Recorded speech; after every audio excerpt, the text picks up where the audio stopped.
اعوذ باللہ من الشیطان الرجیم، بسم اللہ الرحمن الرحیم۔ السلام علیکم۔ آج آپ کا سبق جو ہے اس میں پچھلے جو سبق میں رہ گئے تھے یہ الفاظ معنی، وہ آج میں شروع کر رہی ہوں پچھلے الفاظ کے۔ ذرا دھیان سے سنیے گا اور ہو سکے تو نوٹ کر لیجیے گا۔ آیت 22 سے آیت 90 تک کے الفاظ معنی پہلے میں کروں گی انشاءاللہ۔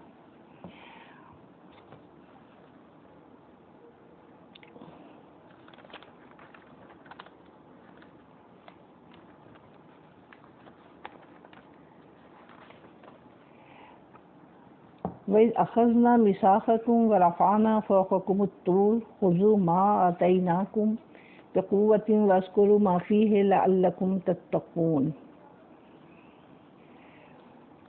ثُمَّ تَوَلَّيْتُم مِّن بَعْدِ ذَلِكَ فَلَوْلَا فَضْلُ اللَّهِ عَلَيْكُمْ وَرَحْمَتُهُ لَكُنتُم مِّنَ الْخَاسِرِينَ وَلَقَدْ عَلِمْتُمُ الَّذِينَ اعْتَدَوْا مِنكُمْ فِي السَّبْتِ فَقُلْنَا لَهُمْ كُونُوا قِرَدَةً خَاسِئِينَ فَجَعَلْنَاهَا نَكَالًا لِمَا بَيْنَ يَدَيْهَا وَمَا خَلْفَهَا وَمَوْعِظَةً لِلْمُتَّقِينَ۔ ہادو یہودی ہوئے، ماضی جمع غائب مذکر ہادا یہودو۔ اخذنا ہم نے لیا، ماضی جمع متکلم ماضی ہوا اس کا اخذا مضارع یاخذو۔ رفعنا ہم نے اٹھایا، ماضی جمع متکلم رفع یرفعو۔ خذو پکڑو، امر جمع حاضر مذکر اخذا یاخذو۔ النصارى حضرت عیسیٰ کے پیروکار، واحد اس کا ہوگا نصرانی۔ الصابئین ستارہ پرست، صابی کی جمع۔ اجر بدلہ ثواب، خوف ڈر اور خوف۔ الطور پہاڑ ہرا بھرا، جزیرہ نما سینا کا ایک مشہور پہاڑ۔ تولیتم تم پھر گئے، تم نے اعراض کیا، تم نے منہ موڑا۔ ماضی ہے یہ تولا مضارع۔ وقد علمتم تمہیں خوب معلوم ہے، تم خوب جانتے ہو، ماضی قریب جمع حاضر مذکر ماضی اس کا ہوا علمہ اور مضارع یعلمو۔ اعتدوا زیادتی کی، ماضی جمع غائب مذکر ماضی ہوا اس کا اعتدا مضارع یعتدی۔ کونو ہو جاؤ، امر جمع حاضر مذکر کانا یکونو۔ اچھا حرف ہے اس میں فی، اس کے معنی ہے میں، اور فا کے معنی ہے پس۔ لو اگر، لام زبردہ البتہ ضرور، یعنی لام لازم ہے، حرف تاکید ہے۔ قد تحقیق کے لیے ہے۔ یہ امر و حکم دیتا ہے، مضارع واحد غائب مذکر ہے۔ امرا ماضی یامر مضارع۔ تذبحو تم ذبح کرو، مضارع جمع حاضر مذکر ذبح یذبح۔ ادعو دعا کرو، امر واحد حاضر مذکر ماضی ہے دعا مذکر یدعو۔ یبینو وہ بیان کرے، مضارع واحد غائب مذکر بینا ماضی ہوا یبینو مضارع۔ نکالن نکال اس کی جمع انکال ہے۔ نکل لوہے کا کڑا، مہار ہر وہ چیز جس کے استعمال سے کسی کو چلنے سے پابند اور مجبور کر دیا جائے۔ کسی کو بیڑی پہنانا بمعنی کسی کو عبرتناک سزا دینا، جسے دیکھ کر دوسرے لوگ عبرت اور نصیحت حاصل کریں۔ نکال لما بین یدیہ پڑھا تھا ہم نے، بین یدیہ ان کے دونوں ہاتھوں کے درمیان، یعنی ان کے سامنے، ان کے آگے۔ مراد اس سے ہے اس زمانے کے لوگ۔ یدا دو ہاتھ۔ حضوا ہنسی مذاق ٹھٹا، جسے مذاق کیا جائے۔ افعلو تم کرو، امر جمع حاضر مذکر فعلا یفعلو۔ تؤمرون تمہیں حکم دیا جاتا ہے، مضارع مجہول جمع حاضر مذکر۔ تسرن خوش کرتی ہے، مضارع واحد غائب اس مؤنث سرن یسرن۔ ماہیہ کیسی ہے وہ، فارض بوڑھی یا بوڑھا، بکر جوان کنواری، اوانم درمیانی عمر، بینا درمیان، ماہ جو کیا کیسی سوالیہ ہوتا۔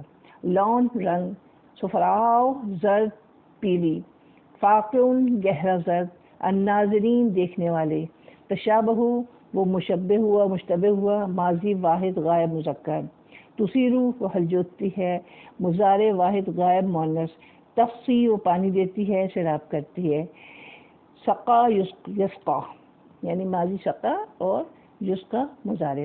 جئتا بہی تو لایا اسے ماضی واحد حاضر مذکر. جا یجیو. کادو نزدیک ہے وہ قریب ہے ماضی جمع غائب مذکر. کادا یکادو. محتدون ہدایت پانے والے اس میں فاعل ہے. ذلول جوتی ہوئی. رام متی. قتل تم نے قتل کیا ماضی جمع حاضر مذکر. قتل یقتلو. تکتمون تم چھپاتے تھے مضارع جمع حاضر مذکر. کتما یکتمو. اضربو مارو امر جمع حاضر مذکر. ماضی اس کا ضربا مضارع یضربو. یوہی وہ زندہ کرتا ہے مضارع واحد غائب مذکر. احیا ماضی یوہی مضارع. یریو وہ دکھاتا ہے مضارع واحد غائب مذکر. ارا یری. قصد دل سخت ہو گئے ماضی واحد غائب مؤنث. قصدا یسقدو. یتفجرو پھوٹ نکلتا ہے نہریں پھوٹ نکلتی ہیں مضارع واحد غائب مذکر. تفجرا ماضی یتفجرو مضارع. یشققو پھٹ جاتا ہے مضارع واحد غائب مذکر. اشد قسوہ سختی میں بہت شدید. کما ایسے بھی ہیں. یحبطو وہ گرتا ہے. حبطا یحبطو. تطمعون تم تما رکھتے ہو مضارع جمع حاضر مذکر. خشیتا خوف خشیت. اما اس چیز سے یعنی ان اور ماں. یحرفون تحریف کر دیتے حرفوں کو بدل دیتے مضارع جمع غائب مذکر. حرفا یحرفو. خلا اکیلا ہوا تنہا ہوا ماضی واحد غائب مذکر. وہ اکیلے ہوتے ہیں تخلیے میں ہوتے ہیں. تو حدثون تم بیان کرتے ہو مضارع جمع حاضر مذکر. حدثا یحدثو.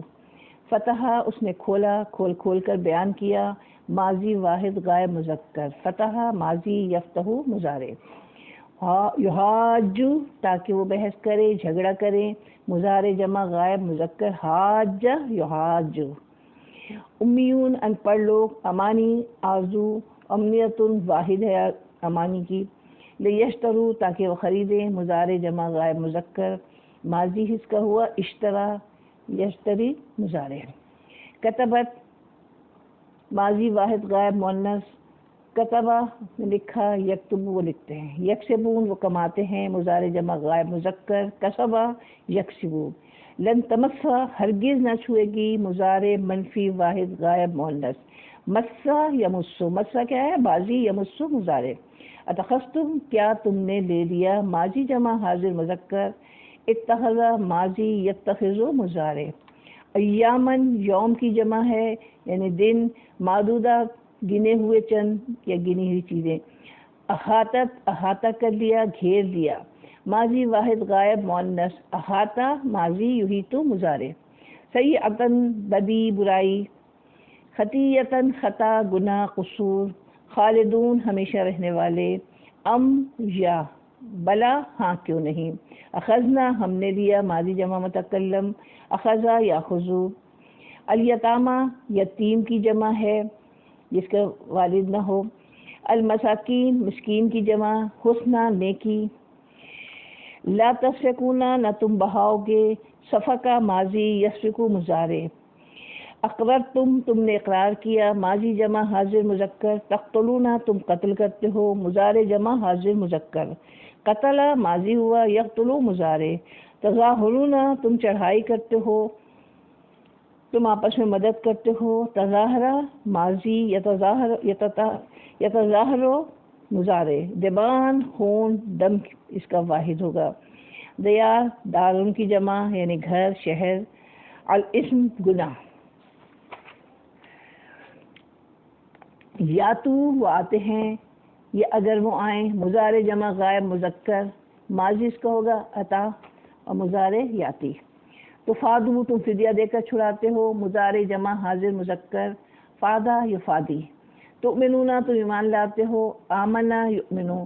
یفعلو وہ کرتا ہے مضارع واحد غائب مذکر، یردون وہ لٹائے جائیں گے، وہ پھیرے جائیں گے، ان کو ڈالا جائے گا، مضارع مجہول جمع غائب مذکر، یردو یردو یردو یردو، العدوان ظلم تعدی، اسرا قیدی اسیر کی جمع، محرم حرام کیا ہوا منع کیا ہوا، اخراج نکالنا مصدر ہے، جزاء بدلہ سزا بدلہ دینا مصدر ہے، خزی رسوائی، اشد العذاب سخت عذاب، تعملون تم کرتے ہو، مضارع جمع حاضر مذکر، عملا یعملو، یخفف ہلکا کیا جائے گا، مضارع مجہول واحد غائب مذکر، خففہ ماضی، یخفف مضارع، ینصرون ان کی مدد کی جائے گی، نصر ینصرون ماضی مضارع، آتینا ہم نے دی عطا کی، ماضی جمع متکلم، آتا یؤتا، اور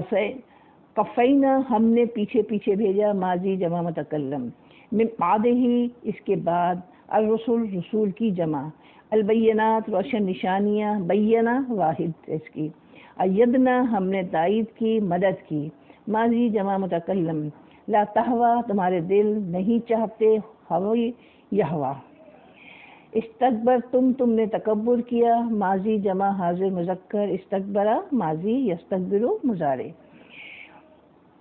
کذبتم تم نے جھٹلایا، ماضی جمع حاضر مذکر، کذبا ماضی، یکذب مضارع، انفسکم تمہارے نفس تمہارے دل، غلف غلاف، لعنا اس نے لعنت کی، لعنا یلعنو، یستفتحون وہ فتح مانگتے مدد چاہتے، مضارع جمع غائب مذکر، استفتح ماضی، یستفتح مضارع، عرفو انہوں نے پہچان لی، ماضی جمع غائب مذکر، عرفا یعرف، بئسما بیسا برا ہے جو کچھ، بری ہے وہ چیز، ینزل وہ نازل کرتا ہے، مضارع واحد غائب، نزل ماضی، ینزل مضارع، مصدق تصدیق کرنے والا، بغین بغاوت کی وجہ سے، سرکش زیادتی، فضل مہربانی، لعنت پھٹکار۔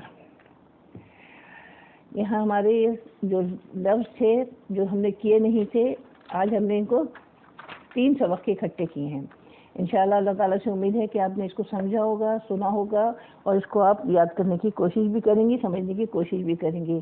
آج انشاءاللہ ہم سبق شروع کر رہے ہیں آیت نمبر 84 سے لے کر آیت نمبر 90 تک۔ سبحانک اللہم وبحمدک، نشہد ان لا الہ الا انت، نستغفرک ونتوب الیک، یا ارحم الراحمین، یا رب ذوالجلال والاکرام۔ اس کو قبول فرمائیے اور اس کو ہمارے دلوں میں اتار دیجیے، اور اس کو ہمیں سمجھنے کی اور عمل کرنے کی توفیق عطا فرمائیے۔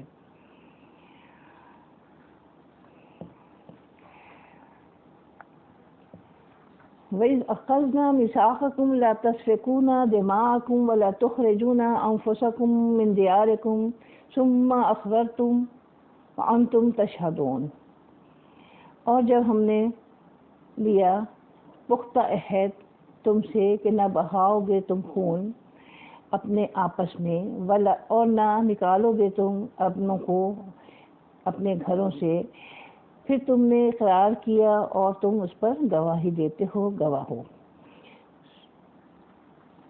رکوع 10 میں 2 عہدوں کا ذکر کیا گیا، جس میں پہلے عہد کا ذکر پچھلے سبق میں گزر چکا، اور اب اس عہد کا ذکر یاد دہانی کے طور پر کیا جا رہا ہے، تاکہ بنی اسرائیل اور اہل کتاب اپنی غلطی کا احساس کر سکیں۔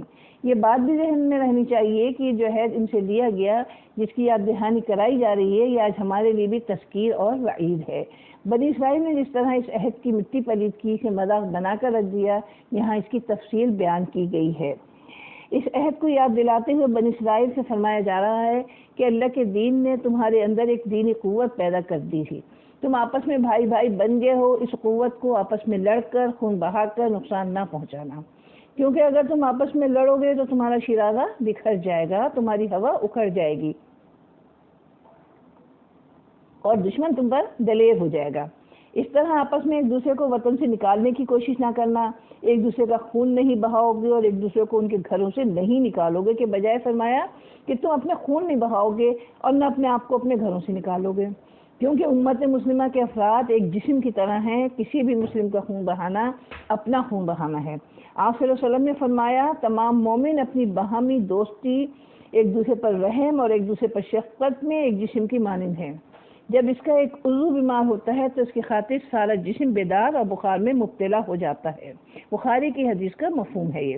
اللہ تعالیٰ فرما رہے ہیں جب تم سے اس بات کا عہد دیا گیا تھا تو تم نے اس کا اقرار بھی کیا تھا اور اس کے گواہ بھی بنے تھے، یعنی تم نے وعدہ کیا تھا کہ ہم ہمیشہ اس کی پابندی کریں گے، اور چونکہ تورات میں آج تک اس عہد کا ذکر ہے تو اس کا مطلب یہ ہے کہ تم اس کے گواہ ہو، اور تم اس اقرار کے موسیٰ علیہ السلام کے اقرار کے وقت موسیٰ علیہ السلام کے ساتھ موجود تھے، کیونکہ ان کا طریقہ تھا کہ وہ اپنی قوم کو خیمہ عبادت کے سامنے بلا کر انہیں اللہ کا حکم سناتے اور ان سے عہد لیتے تھے۔ یہاں اسی بات کی طرف اشارہ ہے۔ لیکن اس عہد کے باوجود تم نے آپس میں لڑائیاں بھی کی، خون ریزیاں بھی کریں، ایک دوسرے کو گھروں سے نکالا بھی، ایک دوسرے سے بستیاں اور شہر چھینے، ایک دوسرے کے خلاف دشمنوں سے مدد لینے سے بھی دریغ نہ کیا۔ ان چیزوں سے تو باز نہ آئے، لیکن انہوں نے یہ مضحکہ خیز رویہ اختیار کیا کہ مخالف طاقتوں کے ساتھ مل کر ایک دوسرے پر حملہ کیا۔ اس قتل و غارت گری کے نتیجے میں جب بنی اسرائیل ایک دوسرے کے قیدی بنے تو انہیں فدیہ دے کر چھڑانے کے لیے پہنچ گئے۔ دلیل یہ دی کہ توریت کے حکم کی تعمیل میں اپنے دینی اور قومی بھائیوں کو چھڑانے کی کوشش کرتے ہیں، کیونکہ اللہ نے ہمیں حکم دیا ہے کہ اگر تمہارے دینی بھائی بندوں میں سے کوئی قیدی بن جائے تو انہیں فدیہ دے کر آزاد کرانا بہت بڑی نیکی ہے۔ تو ہم اللہ کے حکم کی تعمیل کرتے ہیں، حالانکہ اللہ تعالیٰ سبحانہ فرما رہے ہیں کہ وہ محرم علیکم اخراجہم، یعنی تمہیں تو ان کا حرام تھا، ان کا نکالنا ہی حرام تھا۔ دونوں آیتوں کا خلاصہ یہ ہے کہ ان سے 4 عہد دیے گئے تھے: ایک دوسرے کا خون نہ بہانا، ایک دوسرے کو گھروں سے نہ نکالنا، ایک دوسرے کے خلاف مدد نہ کرنا، قیدی کو فدیہ دے کر چھڑا لینا۔ مگر انہوں نے 3 عہدوں کی پاسداری نہ کی، بلا جھجک ان عہدوں کو توڑا اور صرف فدیہ دے کر چھڑانے والے عہد پر عمل کیا۔ اس پر انہیں بتایا جا رہا ہے کہ اللہ کے بعض احکام ماننا، بعض کو پس پش ڈال دینا، نتیجتاً دنیا اور آخرت میں رسوائی۔ مثال اہل کتاب کی دی گئی ہے۔ مدینے میں یہود کے 3 گروہ تھے: بنو قینقاع، بنو نذیر اور بنو قریظہ۔ یہ اہل کتاب تھے۔ مدینہ کے عرب قبائل اوس اور خزرج بت پرست مشرک تھے، انہیں کسی آسمانی دین سے کوئی سروکار نہ تھا۔ یہود کے ان قبائل سے حلیفانہ تعلقات تھے۔ بنو نذیر اور بنو قینقاع خزرج کے حلیف تھے اور بنو قریظہ اوس کے حلیف تھے۔ اوس اور خزرج کی لڑائیوں میں یہ تینوں قبیلے اپنے اپنے حلیف کی مدد کرتے تھے، اور جب بنی اسرائیل کے کچھ لوگ قیدی بن کر آتے تو ان کے پاس یہ کہہ کر پہنچ جاتے کہ فدیہ دے کر اپنے ہم مذہب بھائیوں کو آزادی دلانا یہ اللہ کا حکم ہے۔ قرآن کریم فرماتا ہے تم سے اس پر عہد دیا گیا تھا کہ تم ایک دوسرے سے لڑو گے نہیں، خون نہیں بہاؤ گے، گھروں سے نہیں نکالو گے۔ تم نے اللہ کے حکم کی کھلم کھلا خلاف ورزی کی۔ اس کا مطلب ہے کہ تم نے اللہ کی کتاب کو بھی خواہشات نفس کے تابع کر رکھا ہے۔ اس کے جس حصے کو چاہتے ہو مان لیتے ہو، جس سے چاہتے ہو انکار کرتے ہو۔ تم دوہرے جرم کا ارتکاب کر رہے ہو۔ عمل تم اپنی خواہش نفس پر کرتے ہو، لیکن نام تورات کا لیتے ہو۔ اس کا انجام کیا ہوگا؟ تمہیں دنیا میں ذلت، رسوائی، اور آخرت میں اس سے بھی سخت عذاب۔ یہودیوں کو دنیا کی زندگی میں جلد ہی رسوائی دیکھنا پڑی کہ بنو نذیر اور بنو قینقاع جلا وطن ہوئے، اور بنو قریظہ کے بالغ مرد قتل ہوئے، بچے اور عورتیں غلام بنا لیے گئے۔ پھر آخرت کے عذاب کا تو کوئی موازنہ ہی نہیں۔ لیکن سوچنے کی بات ہے کہ اللہ تعالیٰ نے قرآن مجید میں اس قوم کی تباہی، زبونحالی کے قصے کیوں جگہ جگہ بیان کیے؟ ان کی قومی زندگی کا یہ وقت امت مسلمہ کے لیے بھی ہے، اور ہزاروں اس میں سبق ہم کو ملتے ہیں۔ اس لیے قرآن کریم نے اسے قیامت تک امت مسلمہ میں باقی رکھا تاکہ امت اس سے سبق سیکھے۔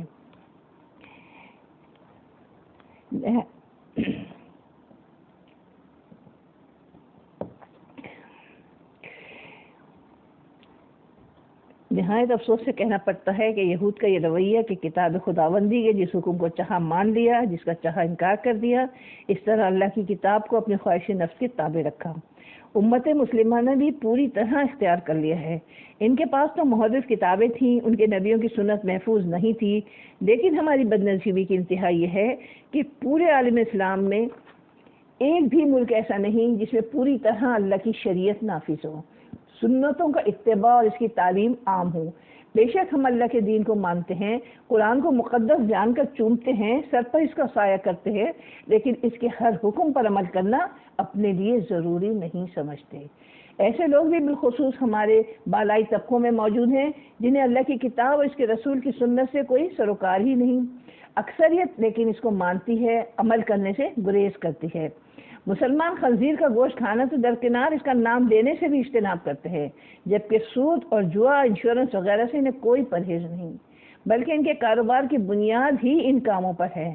نماز سے اکثر کو سروکار نہیں، وہ جھٹکے والی مرغی جسے شرعی طریقے سے حلال نہ کیا گیا ہو نہیں کھاتے، کھانے سے اس کو یورپ اور امریکہ جا کر بھی پرہیز کرتے ہیں، مگر شراب اور حرام شباب سے انہیں کوئی پرہیز نہیں۔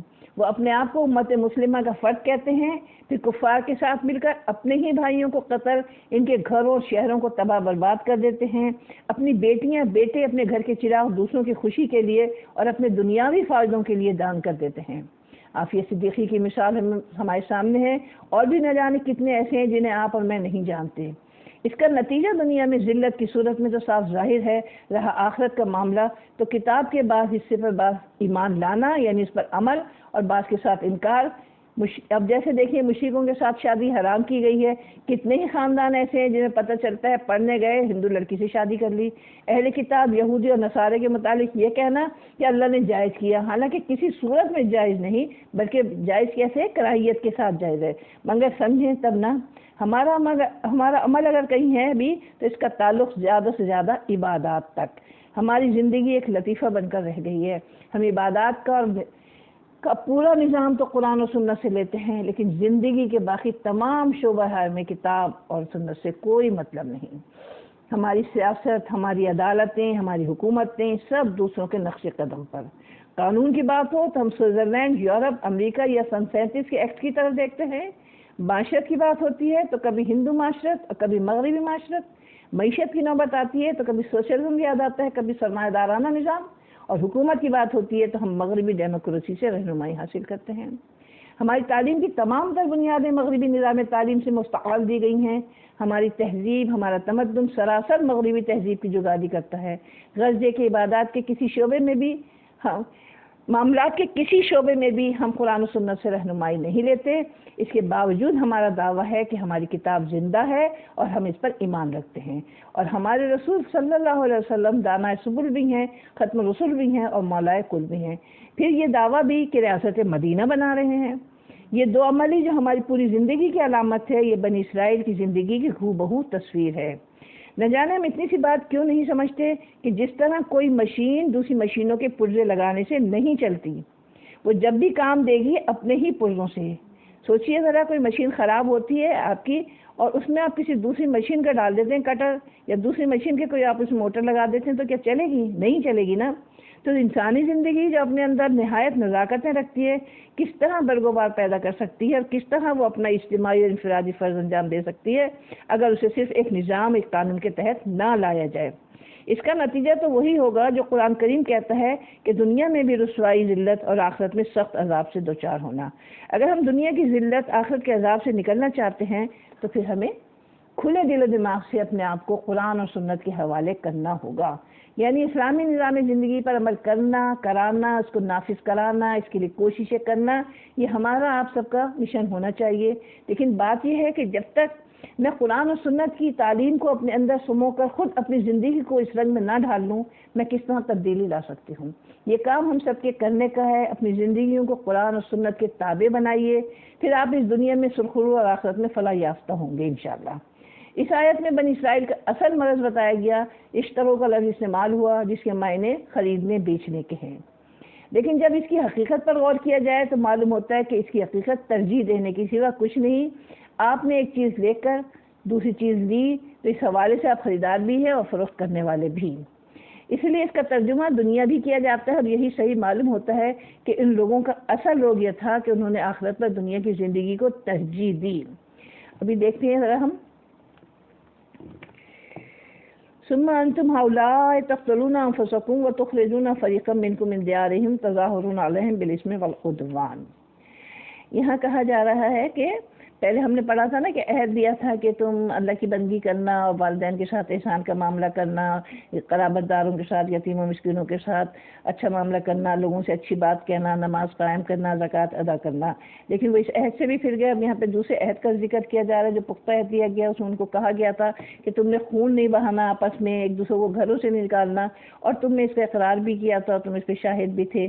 اور پھر یہ کہا جا رہا ہے کہ تم نے یہ بھی کہا تھا کہ تم ایک دوسرے کو قتل نہیں کرو گے، لیکن تم نے ایک دوسرے کو قتل بھی کیا اور ایک دوسرے کو گھروں سے بھی نکالا اور چڑھائی کری ایک دوسرے کے اوپر، ساتھ زیادتی اور گناہ کی. وَإِن يَأْتُوكُمْ أُسَارَىٰ تُفَادُوهُمْ وَهُوَ مُحَرَّمٌ عَلَيْكُمْ إِخْرَاجُهُمْ، اور تمہارے پاس جو قیدی آئے فدیہ دے کر انہیں چھڑاتے ہو، حالانکہ وہ حرام ہے تم پر ان کا نکالنا. افتؤمنون ببعض الکتاب وتکفرون ببعض، پس کیا تم ایمان لاتے ہو ساتھ کتاب کے ایک حصے کے اور انکار کرتے ہو ایک حصے کا؟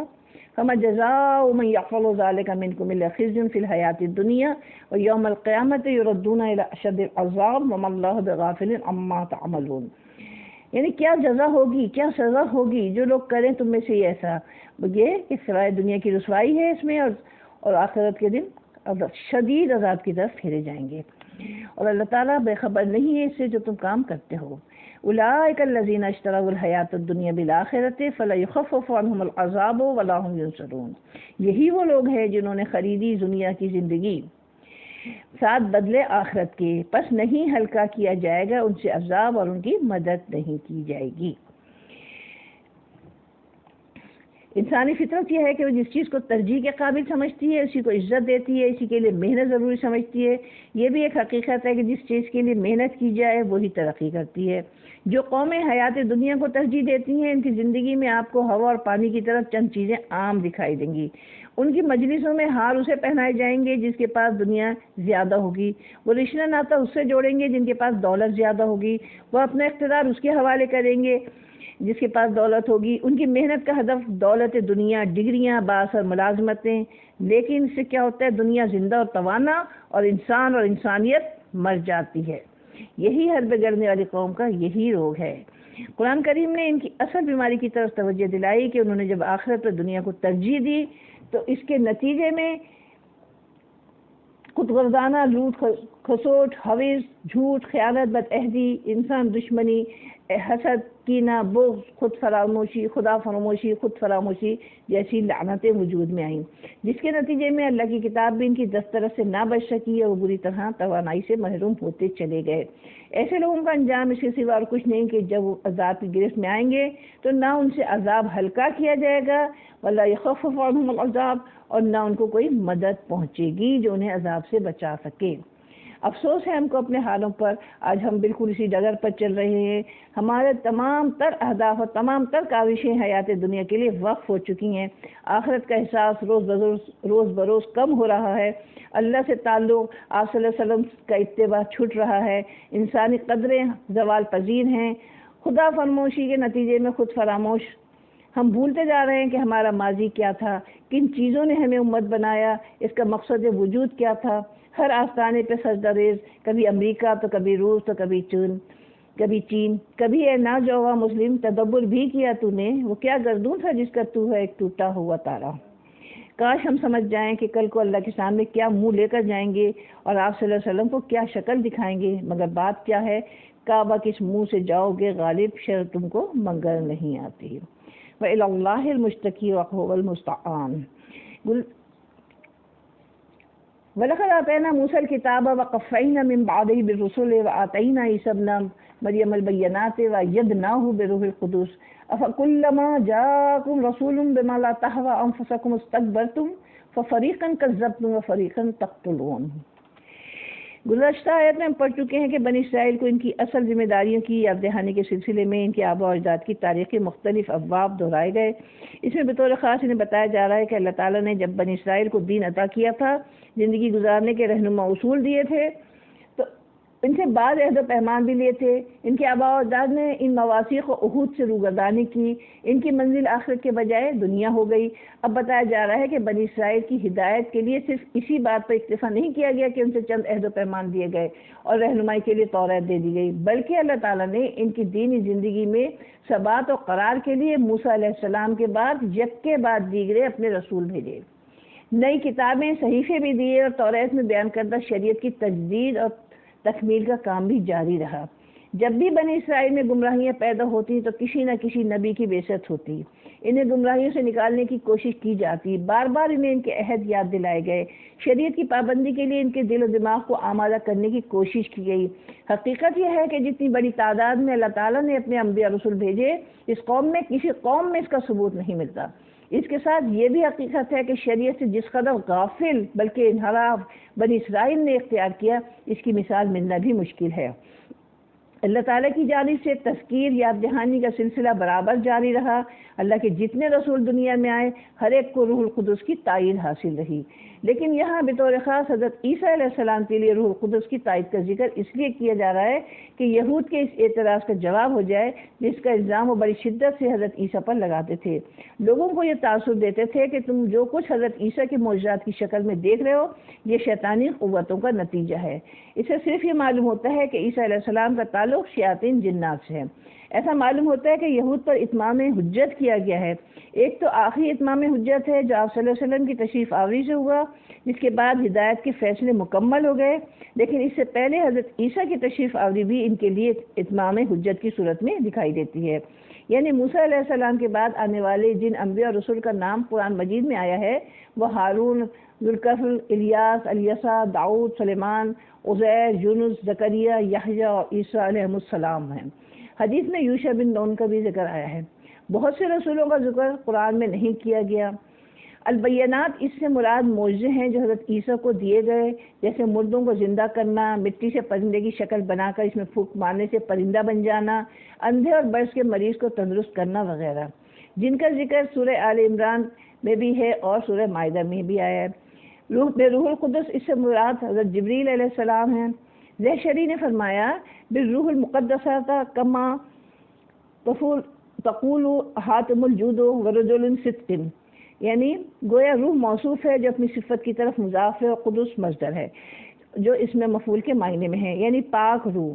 الجود مصدر ہے یعنی الجواد، سخی اور سچا، یعنی حضرت ان کو کہا گیا جبریل امین کو کہ وہ پاک روح اور سخی اور مقدس اور سچے۔ بعض اہل علم نے فرمایا القدس اللہ تعالیٰ کا نام ہے کیونکہ وہ سراسر پاک ہے، روح اس کی طرف مضاف ہے، گویا روح القدس کا معنی ہوا روح اللہ۔ اگر تمام روحوں کا مالک اللہ تعالیٰ ہی ہے، مگر جبریل علیہ السلام کی خصوصی عزت افزائی کے لیے انہیں روح اللہ کہا گیا، جیسا کہ ہم دیکھتے ہیں کہ بیت اللہ اور ناقۃ اللہ کہا جاتا ہے۔ اگرچہ سب گھروں کا مالک اللہ ہی ہے اور سب اونٹنیاں اللہ ہی کی ہیں، مگر کعبے کو اور حضرت صالح کی اونٹنی کو ان الفاظ کے ساتھ خاص شرف عطا ہوا۔ اس بات کی دلیل کہ روح القدس سے مراد جبریل علیہ السلام ہی ہے، سورہ شعراء میں ان کو روح الامین فرمایا گیا، اور آپ صلی اللہ علیہ وسلم نے حضرت حسان کے متعلق فرمایا اللہم ایدہ بروح القدس، اے اللہ اسے روح القدس کے ساتھ قوت بخش، بخاری کی حدیث ہے۔ ایک دوسری حدیث میں ہے کہ آپ نے بنو قریظہ سے جنگ والے دن حسان رضی اللہ عنہ سے فرمایا مشرکین کی ہجوم کرو کیونکہ یقیناً جبریل تمہارے ساتھ ہے، بخاری المغازی کی حدیث ہے، یہ مفہوم ہے۔ اسے معلوم ہوا کہ روح القدس جبریل امین ہے۔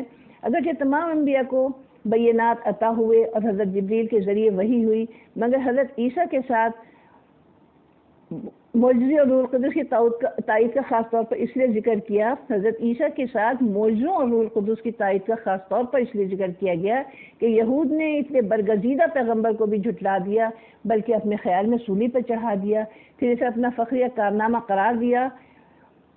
ایسا معلوم ہوتا ہے کہ یہود پر دو طرح سے اتمام حجت کیا گیا، ایک تو آخری اتمام حجت جو آپ صلی اللہ علیہ وسلم کی تشریف آوری سے ہوا، جس کے بعد ہدایت کے فیصلے مکمل ہو گئے، لیکن اس سے پہلے حضرت عیسیٰ کی تشریف آوری بھی ایک اتمام حجت ہے۔ حضرت صلی اللہ علیہ وسلم کے بارے میں تو لوگ نسلی تعصب کا شکار ہوئے کہ ہم بنی اسرائیل ہیں، بنی اسماعیل کے پیغمبر کو کیسے تسلیم کریں، لیکن عیسیٰ علیہ السلام بنی اسرائیل ہی میں سے تھے اور پھر انہیں مزید بینات کے ساتھ بھیجا گیا، جس کے بعد انکار کی کوئی گنجائش باقی نہیں رہ گئی تھی۔ حضرت عیسیٰ بھی تمام انبیاء بنی اسرائیل سے الگ شان سے تشریف لائے اور آپ نے پوری قوت سے لوگوں کو یہ بتایا انی مبشرا برسول من بعدی اسمہ احمد، یعنی میں مبشر ہوں، خوشخبری دینے والا بن کر آیا ہوں ایک رسول کی جو میرے بعد آئے گا اور جس کا نام احمد ہوگا۔ یہود کی قوم کے ایمان نہ لانے کی وجہ مسلسل بدعمالیوں سرکشیوں کے بعد ان کے اندر ایک ایسی جبلت پیدا ہو گئی تھی جس کا نتیجہ یہ تھا کہ جب بھی ان کے پاس کوئی رسول ایسی دعوت لے کر آیا جو ان کے سرکش نفس کے لیے قابل قبول اور سازگار نہ تھی، انہوں نے نہ صرف اس دعوت کو قبول کرنے سے انکار کیا، کسی نبی کی انہوں نے تکذیب کی، کسی کو انہوں نے قتل کر ڈالا۔ جس قوم کی قومی سرشت یہ بن جائے، اسے توقع کرنا کہ وہ راہ راست اختیار کرے گی سراسر ایک ایسی بات ہے جس کی توقع نہیں کی جا سکتی۔ پھر ان کی بگڑی سرشت کی مزید وضاحت کرتے ہوئے ان کے رویے اس پر اللہ کی طرف سے عذاب کا ذکر اس کی اگلی آیت میں کیا گیا ہے۔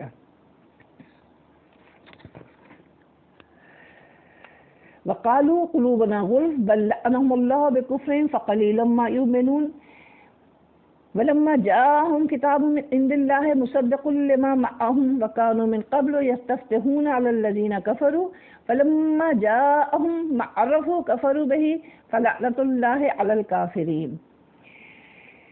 غلف یہ اغلف کی جمع ہے، جیسے احمر ہے، یعنی جو چیز غلاف میں لپٹی ہوئی ہو پردے میں، جیسے سیف الاغلف وہ تلوار جو غلاف میں ہو۔ یہود کہا کرتے تھے کہ ہمارے دل غلاف میں محفوظ ہیں، ان پر تمہاری باتوں کا کچھ اثر نہیں ہوتا۔ وہ کبھی تو مذاق اڑاتے ہوئے کہتے کہ تم جو بات کہتے ہو سکتا ہے وہ صحیح ہو، لیکن ہم کیا کریں، یہ بات ہمارے دلوں میں داخل ہی نہیں ہوتی۔ اللہ تعالیٰ نے اس رویے کے ذکر کرنے کے بعد فرمایا کہ وہ جس بات پر فخر کر رہے ہیں انہیں اندازہ ہی نہیں، یہ سب اللہ کی طرف سے لعنت کا نتیجہ ہے۔ جب کوئی شخص یا قوم اپنے کفر پر گھمنڈ کرنے لگتی ہے، ہدایت اور نیکی کی ہر بات انہیں ہلکی معلوم ہوتی ہے، تو اللہ کے اس قانون کی گرفت میں آ جاتی ہے جس کے نتیجے میں انسان کو ہدایت سے محروم کر دیا جاتا ہے۔ جیسے منہ کا مزہ بگڑ جائے تو شہد کڑوا لگنے لگتا ہے۔ بعض علماء تفسیر نے فرمایا کہ غلف بمعنی اس لیے کہ ہمارے دل علم و حکمت سے پورے ہیں، کسی دوسرے علم کی ان میں گنجائش نہیں ہے۔ اس پر قرآن نے فرمایا حق سے متاثر نہ ہونا فخر کی بات نہیں، یہ تو اللہ کی لعنت کی نشانی ہے۔ فَقَلِيلًا مَّا يُؤْمِنُونَ، ما تاکید کے لیے اس لیے ترجمہ اس کا کیا گیا کہ بہت کم ایمان لائیں گے۔ بہت کم لوگ، اس کا ایک ترجمہ یہ بھی ہے کہ ان میں سے بہت کم لوگ ایمان لاتے ہیں، جیسے عبداللہ بن سلام۔ دوسرا یہ کہ وہ بہت کم ایمان لاتے ہیں، پورا ایمان نہیں لاتے، جیسے بعض آیت یا بعض انبیاء پر ایمان لاتے ہیں۔ قلیلاً بعض اوقات عدم کے لیے بھی آتا ہے، جیسے کہ وہ ایمان لاتے ہی نہیں۔ ولما جاءہم، اس آیت کریمہ کے مطالب پر غور کیجیے تو اندازہ ہوگا کہ جب کوئی قوم اپنی سرکشی بدعمالیوں کے باعث اللہ کی لعنت کی مستحق ہو جاتی ہے تو اس میں فکری اور عملی طور پر جو تبدیلیاں آتی ہیں وہ ایسی حیرت انگیز ہوتی ہیں کہ عقل اس کی کوئی توجیہ پیش کرنے سے قاصر ہے۔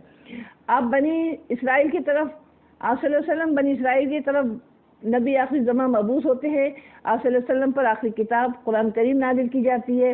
اہل کتاب چونکہ اپنی کتابوں میں مرقوم نشانیوں کے باعث دونوں کو جانتے پہچانتے ہیں، یعنی قرآن کو بھی اور آپ صلی اللہ علیہ وسلم کو بھی، اور صاحب کتاب کو بھی اور کتاب کو بھی، اور پھر ایک ایک نشانی کو منطبق کر کے دیکھتے ہیں تو انہیں یقین آ جاتا ہے کہ یہ وہی نبی ہیں، وہی کتاب ہے۔ انہیں اس آنے والے پیغمبر پہ اس حد تک یقین تھا کہ وہ اسی کے حوالے سے اللہ کریم سے فتح کی دعائیں مانگا کرتے تھے، اپنے دشمنوں کو یہ کہہ کر دھمکایا کرتے تھے آج جو تم چاہو ہم پر ظلم کر لو، لیکن وہ وقت دور نہیں جب وہ نبی آخری زمان تشریف لائیں گے اور ان پر قرآن جیسی کتاب اترے گی تو ہم ان پر ایمان لا کر ان کی معیت میں تم پر فتح حاصل کریں گے اور تم سے ان مظالم کا انتقام لیں گے جو آج تم ہم پر کر رہے ہو۔ یعنی وہ حضور صلی اللہ علیہ وسلم کے آنے کا یقین رکھتے ہیں اور ان کی تشریف آوری پر اپنے درخشاں مستقبل کی امید بھی رکھتے تھے، لیکن ایمان نہیں لائے۔ اس کا ایک واقعہ ہمیں ملتا ہے تفہیم القرآن میں کہ حضرت صفیہ جب ان کی آپ صلی اللہ علیہ وسلم سے نکاح نہیں ہوا تھا تو بتاتی ہیں کہ ان کے باپ اور چچا دونوں کہیں باہر سے آئے تو انہوں نے ان کو باتیں کرتے ہوئے سنا، تو انہوں نے پوچھا، والد نے ان کے پوچھا کہ آپ ملی آئے اس سے؟ تو انہوں نے کہا ہاں ملی آیا۔ کہنے لگے کیسا پایا؟ کہنے لگے ویسے ہی پایا جیسے کتابوں میں تھا۔ انہوں نے کہا پھر کیا ارادہ ہے، ایمان لاؤ گے؟ کہنے لگے نہیں، جب تک دم میں دم ہے ہم ہرگز ایمان نہیں لائیں گے۔ وجہ کیا تھی کہ یہ نبی بنی اسرائیل میں آنا تھا، یہ بنی اسماعیل میں کیوں آ گیا؟ یہاں یہی چیز بتائی جا رہی ہے۔ آپ صلی اللہ علیہ وسلم کی ہر چیز ان کو پتہ تھی، یعنی نشانیاں ساری دیکھ چکے تھے، ان کے راہب بھی بتا چکے تھے، ان کے پادری بھی بتا چکے تھے، ساری نشانیاں بتا چکے تھے، لیکن وہ اللہ کے قانون کی لعنت کی گرفت میں آ چکے تھے۔ اگلی آیت میں قرآن کریم نے ان کے عذر لن کو واضح کیا جس کی وجہ سے ایمان سے محروم رہے، لیکن اس کو بیان اس طرح فرمایا جسے تاثر دینا مقصود ہے کہ جب قومیں لعنت کا شکار ہوتی ہیں تو کس قدر خلاف عقل بہانوں سے بڑے بڑے قومی فیصلے کر ڈالتی ہیں۔ ارشاد فرمایا بئس ما اشتروا، یعنی به أنفسهم أن يكفروا بما أنزل الله بغيا أن ينزل الله من فضله على من يشاء من عباده فباءوا بغضب على غضب وللكافرين عذاب مهين۔ آپ صلی اللہ علیہ وسلم اور قرآن کریم پر ایمان لانے کا جو سب سے بڑا سبب یہود کے ہاں معتبر سمجھا گیا وہ یہ تھا کہ نبوت رسالت بنی اسرائیل کی خصوصیت ہے، صدیوں سے انہی میں اللہ کے نبی اور رسول آتے رہے، آخری رسول بھی انہی میں اٹھنا چاہیے۔ یہ یکایک کیا ہوا کہ قریش یعنی بنی اسماعیل میں سے اللہ نے اپنا آخری رسول منتخب فرمایا، یہ بات ان کو برداشت نہیں ہوئی۔ یہ ایسی قوم جو صدیوں سے حامل دعوت امت کے طور پر پہچانی جاتی ہے، جن میں بڑے بڑے علماء مشائخ پیدا ہوئے، وہ خوب جانتے تھے کہ نبوت کسی خاندان کی میراث نہیں، یہ بھی جانتے تھے کہ مقصود اللہ پر ایمان اور اس کی فرما برداری ہے، جس کا لازمی تقاضا یہ ہے کہ نبوت کسی قوم قبیلے میں آئے اسے ماننا ضروری ہے۔ اللہ کے اختیارات غیر محدود ہیں، انہوں نے آپ صلی اللہ علیہ وسلم کو پہچان لینے کے باوجود کہ یہی وہ نجات دلانے والا ہے جس کے آنے کی وہ دعائیں مانگا کرتے تھے، آپ صلی اللہ علیہ وسلم کا انکار کیا۔ اس کی وجہ ان کی یہ ضد، نسلی تعصب اور حسد تھا کہ اللہ تعالیٰ نے اپنا آخری نبی ان میں کیوں نہیں بھیجا، اپنے فضل سے ایک ان پڑھ قوم کو کیوں نوازا۔ یہ نہ سوچا انہوں نے کہ اللہ اپنے فضل کا خود مالک ہے، وہ جسے چاہے نواز دے۔ ان کے اس حسد کا نتیجہ یہ ہوا کہ وہ غضب پر غضب لے کر پلٹے، یعنی غضب بالائے غضب۔ پہلے جرائم جن کا گزشتہ آیات میں ذکر ہوا، ان میں سے ہر ایک اللہ تعالیٰ کے غضب کا باعث تھا، مثلاً بچھڑے کی عبادت، توریت میں تحریف، رسولوں کا قتل، حضرت عیسیٰ کی تکذیب۔ اب نبی صلی اللہ علیہ وسلم آخری زمان کو جھٹلایا تو مزید غضب کا نشانہ بنے۔ چنانچہ بے غضب علی غضب کے معنی پہلا اور دوسرا غضب نہیں بلکہ بار بار غضب ہے، جس کی وجہ سے المغضوب علیہم فرمایا گیا۔ پھر دنیا ہی نہیں، کافروں کے لیے رسوا کن عذاب کا فیصلہ کر دیا گیا۔ جو قوم اللہ کی لعنت یا اس کے غضب کی موجب بنتی ہے، اسے دوسری سزاؤں کے ساتھ ایک حیرت انگیز سزا یہ ملتی ہے کہ وہ صحیح فیصلہ کرنے سے محروم رہتی ہے۔ اس کے افراد انفرادی فیصلوں پہ ٹھوکر کھاتے ہیں اور قوم اجتماعی فیصلوں میں ہمیشہ راہ منزل سے دور رہتی ہے۔ سبحانک اللہم و بحمدک نشہد ان لا الہ الا انت نستغفرک و نتوب الیک۔ یا رب الرحمین، یا رب ذوالجلال والاکرام، جو کچھ آج ہم نے پڑھا ہے اللہ پاک ہمیں اس کو سمجھنے کی اور اس کو عمل کرنے کی، اس پر ہمیں توفیق عطا فرما، ہمارے ذہن کی گرہیں کھول دے اور ہمارے دلوں کو روشن کر دے کہ ہمیں قرآن یہ ہمارے دلوں میں اترے اور ہمارے عمل میں ڈھلے۔ اللہم صلی علی سیدنا محمد وعلی آل سیدنا محمد وبارک وسلم۔ ربنا تقبل منا انک انت السمیع انک انت ربنا انک تقبل منا انک انت السمیع العلیم وتب علینا انک انت التواب الرحیم برحمتک یا ارحم الراحمین، آمین ثم آمین۔